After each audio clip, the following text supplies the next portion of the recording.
What's up? Make a stick. First step is jump into Anki, see if we got any flashcards due. We've got one flashcard due. How do the authors define learning and make it stick? Basically, you take information, you encode it, and it becomes a mental representation.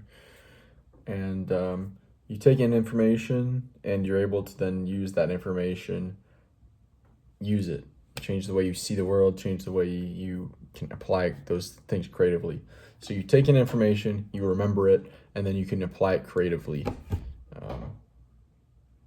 not just recognize it, essentially. Learning includes taking in information, making sense of it, synthesizing it, remembering it, and then being able to pull the info/pattern out and be able to use it creatively in the future. Yeah, I like it. I think mine was actually more succinct at this point. Good. We'll see it again in 2.6 months. Can you believe that? 2.6 months. All right. So now that that is done, what did we read about yesterday? Well, we finished chapter 4, Embrace Difficulties, and that final section was about the summary of chapter 4, which we completed yesterday. So what do we have read about in that summary? Well, this is going to be a little difficult.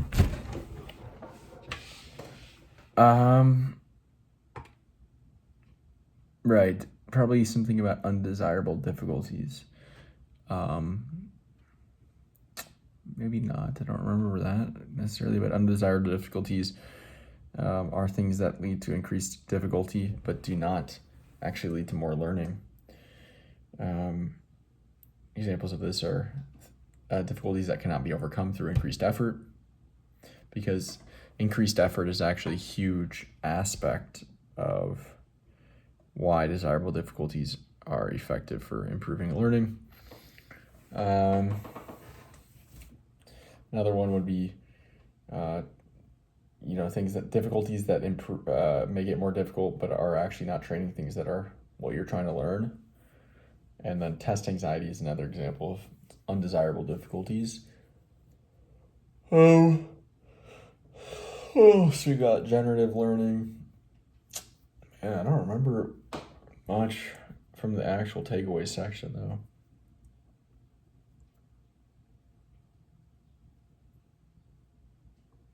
All right, give me just a little cue.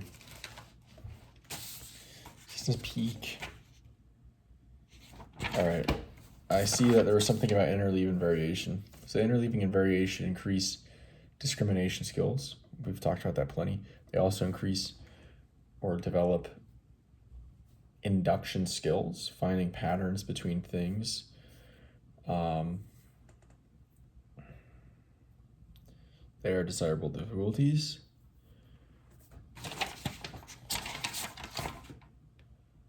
Right, they lead to more retrieval cues and deeper entrenching of the knowledge.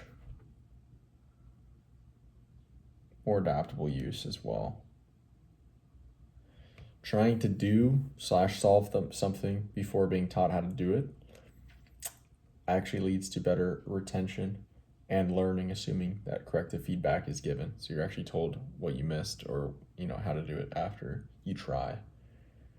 Recall from short-term memory. This does very little for long-term learning. So that's why we try to minimize it. We try to recall things the best we can, and we're attempting to do them even if we can't get them, and then we look at it and then we say, of course, and then we remember it better because we tried to do it. And that was the thing we just mentioned in the short-term memory. Recalling from short-term memory is not activating the retrieval pathway because it's already in your long-term memory, or it's already in your short-term memory, working memory. Right, reconsolidation, this further develops the memory trace, it further updates it, adds more to it, more context, more knowledge, more connections.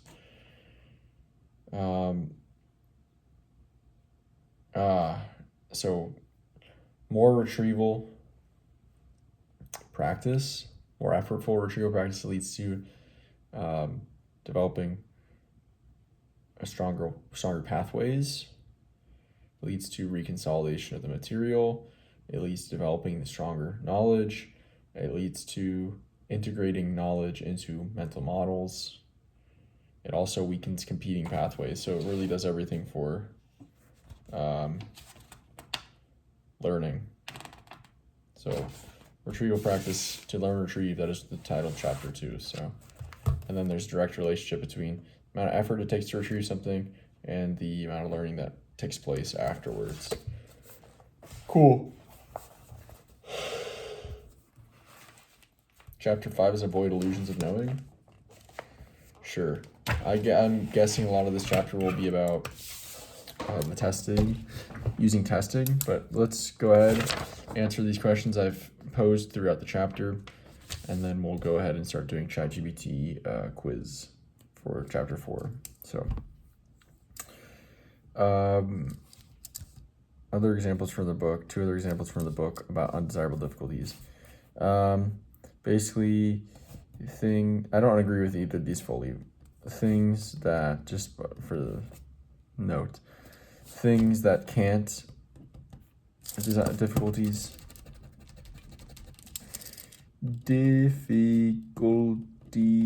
that can't be overcome with increased cognitive effort. Coolio. Number 2 was difficulties that develop unneeded / wanted skills / knowledge. I don't fully agree with this either, but okay, what is generative learning? This is learning from doing rather than from being taught.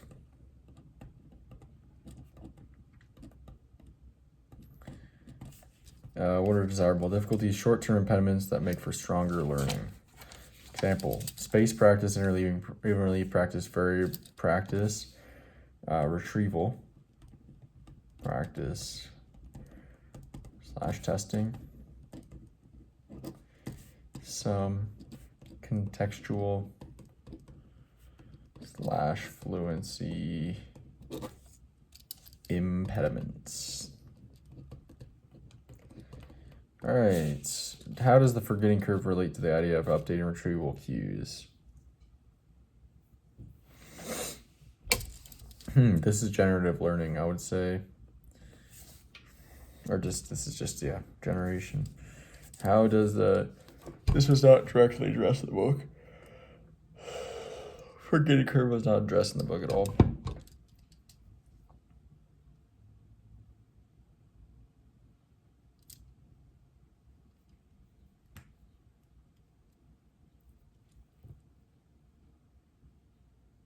I don't understand what the question is. How does the forgetting curve relate to the idea of updating retrieval cues?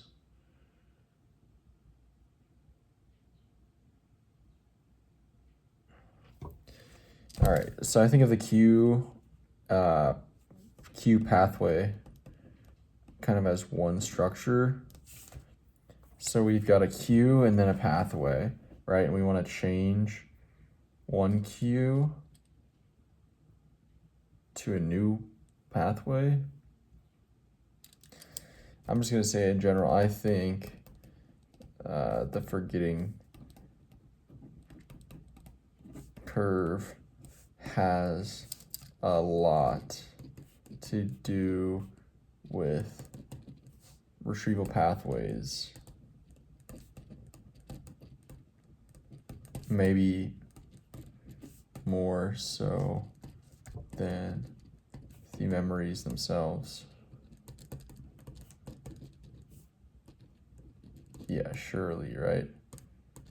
Almost certainly, I could say this.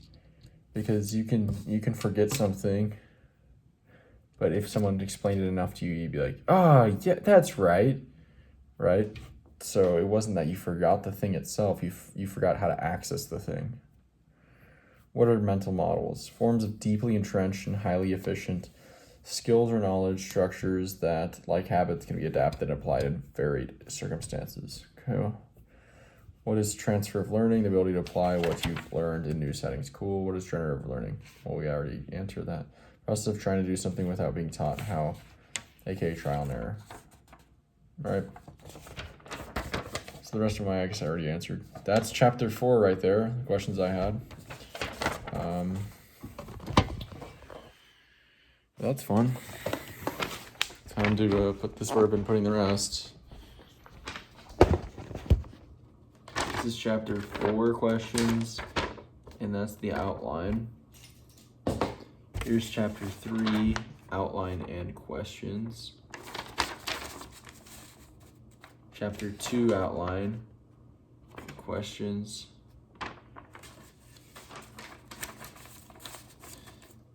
And then chapter 1, outline and questions.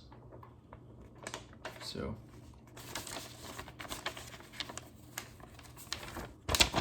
there we go.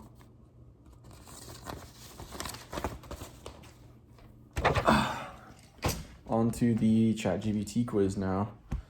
So if you don't know, if this is the first time you've seen an end of chapter from Make It Stick, welcome. I think that's a very small chance, but if you're here, welcome. What we do now is we leverage everything we've been learning about testing and retrieval being the key to learning. And so we take that seriously by telling ChatGPT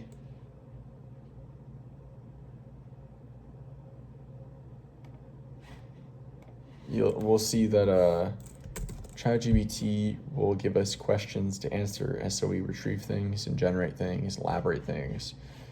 What ChatGPT believes is the most important parts of the chapter. Is it perfect system? No. Will it continue to get better as AI improves? Totally. Make it stick. Let's see what comes up for logs. Okay, I'm not seeing it. Maybe if I say chapter 1.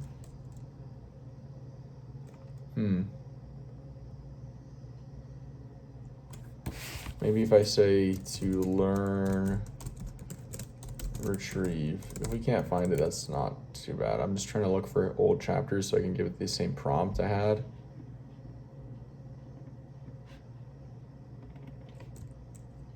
Learning is misunderstood. If this doesn't come up, it's fine. Yeah, I got too many ChatGPT logs, thousands and thousands at this point. So we'll just say, we'll jump into my learning system AI and we'll say, hello, I just completed reading chapter 4 from Make It Stick, embrace difficulties. Let's do an exam over the chapter to test my knowledge and reinforce. Test my knowledge, reinforce learning, and see and discover any weaknesses.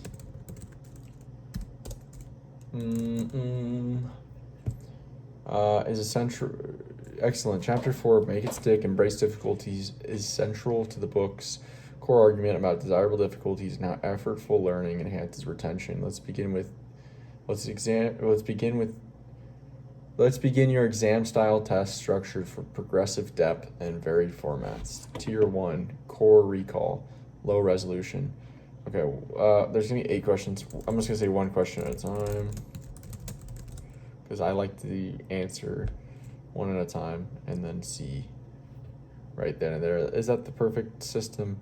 Probably not actually, but maybe I shouldn't be doing this because it's a little bit easier. Whatever, I think it's fine. It's better than nothing at this point. In your own words, what does embracing difficulties mean in the context of learning? Try to define it without quoting the book.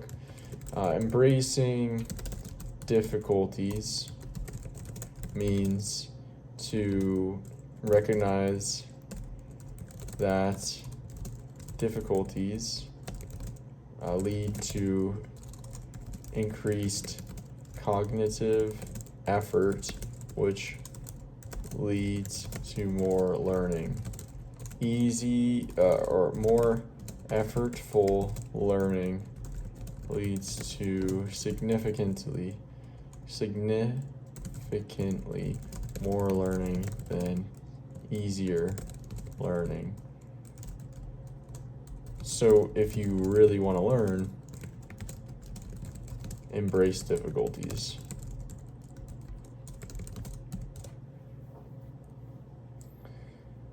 Here's what you're getting right and what we can refine. Strengths. You clearly understand that difficulty is beneficial, not something to avoid.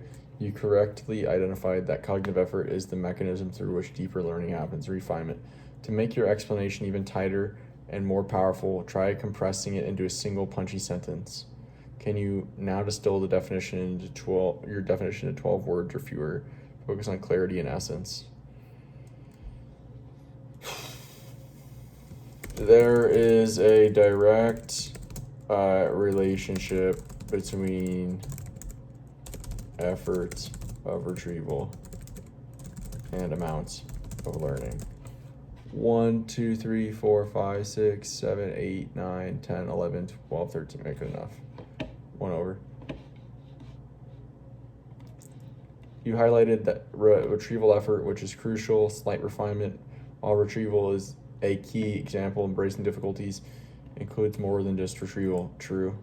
But that's all. Spacing, interleaving, and varied practice are all forms of retrieval. Those are all. Those are basically all forms of retrieval. So your definition is great for retrieval-based difficulties, but could be broader. Let's not get too into the weeds. Let's stick to the original questions.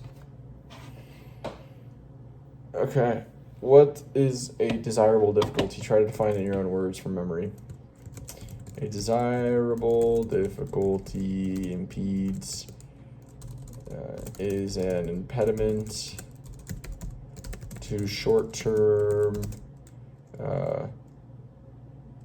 gains, but leads to deeper, longer-lasting, long-term knowledge. Strengths. You correctly identified the paradox. It makes learning feel harder now, but improves it long term. You captured the long-lasting benefit, which is crucial. Enhancement. To level it up, desirable difficulties are conditions that slow down performance but improve retention and transfer. It's not just any difficulty. It has to be productive.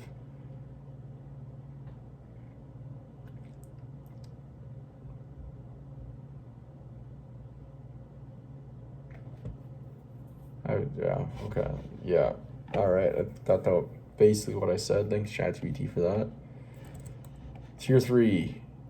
Question 3, tier 2.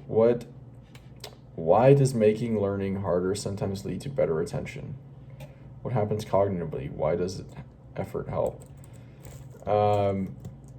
Making learning harder sometimes, if it's desirable, leads to better retention because the difficulty requires more cognitive effort to overcome. The resulting neurotransmitters that come with increased cognitive effort and attention lead to more consolidation of that memory. Let's sharpen and deepen the cognitive framing. What you got right: effortful processing, more durable encoding, utied and consolidation, which is crucial. You're thinking biologically, neurotransmitters, which is solid for a high resolution view, where we can refine. The book leans more on cognitive psychology than on neurobiology. True. The key idea: when something is effortful, it disrupts fluency illusions, engages retrieval, forces deeper semantic encoding. True. All right. Mini challenge optional. Can you now restate your answer with a more cognitive psychology emphasis, avoiding neurotransmitters, use terms retrieval, encoding, attention? If not, over. Okay, sure. Increased cognitive effort from the difficulty leads to deeper encoding and consolidation.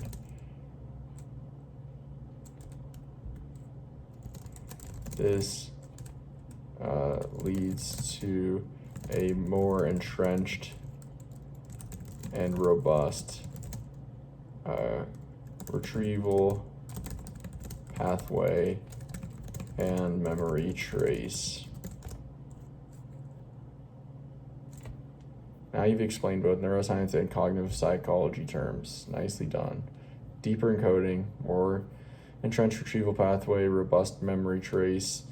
You're showing layered understanding, not just surface recall. Let's keep building. How much time we got? 2 minutes. Interleaving, spacing, and varied practice are all examples of desirable difficulties. Can you briefly explain each one and how they challenge the learner? 1 sentence per concept. Explain each one and how they challenge the learner. So interleaving. Leaving is mixing practice of different skills slash subjects slash concepts within a single study session. This leads to more challenge because you can't rely on recall from short-term memory, in parentheses, easier, like you can with mass practice. Spacing is practice slash retrieval that occurs over time rather than in one session, rather than all back to back in one session with no time in between. This leads to more challenge. Okay, timer's gonna run out. 30 seconds. Let's just finish this one, I guess. This leads to more challenge because it's all retrieval from long-term memory and forgetting, and some forgetting occurs in between recall retrievals. All right, and then varied practice. Varied practice is practicing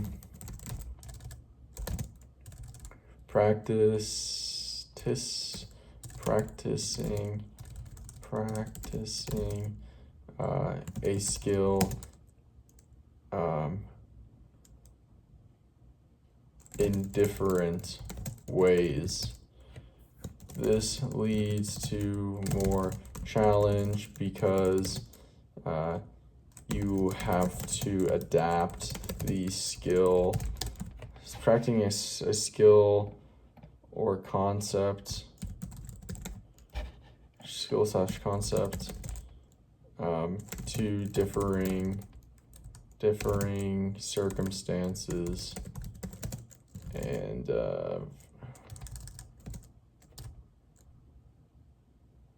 differing circumstances and cues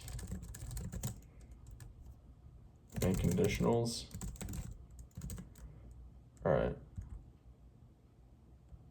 Let's see what I get for that response-wise. Excellent triad of explanations, clear, concise, and grounded in the right principles. Strengths across all three. You nailed why each is difficult. You showed awareness of the cognitive mechanism at play, retrieval strength, forgetting adaptability. You avoided vague fluff. Each sentence has functional insight. Minor tweaks. In your leaving, emphasize the need to discern and switch between problem types, not just memory delay. True. That's discrimination skills. You gotta discern. Varied practice, you could briefly mention transfer. Practicing under varied conditions builds flexible, transferable knowledge. True, but I didn't ask for that. You didn't ask for like the benefits.